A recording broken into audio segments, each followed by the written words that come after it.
Lost souls of the station. I took a job at the old train station thinking it would be a quiet gig, a simple way to make ends meet without much hassle. The station had been operational for decades, yet had a reputation for being eerily empty most of the time. What drew me in was the peculiar charm of the place, despite the persistent whispers about strange happenings.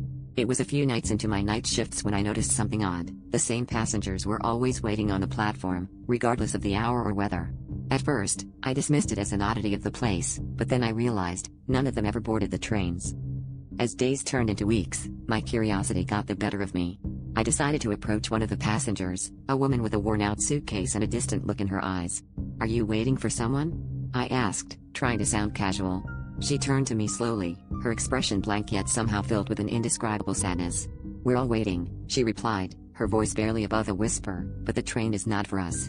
Her words sent a shiver down my spine, and I couldn't shake off the feeling that I was missing something crucial.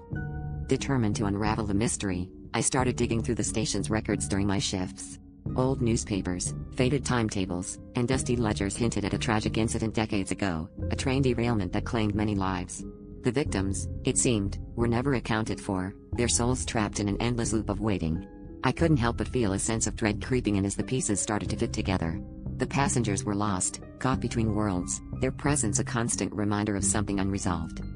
The realization hit me like a freight train. The station was a liminal space, a crossing between the living and the dead. One night, as the clock struck midnight, the air grew colder, and the platform seemed to hum with energy.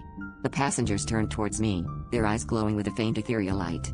"Help us," they murmured in unison, their voices echoing in the stillness of the night. I knew then that my job was not just to watch over an old train station, but to help these lost souls find peace. As the first light of dawn crept over the horizon, I made a silent promise to myself: I would uncover the truth, no matter the cost.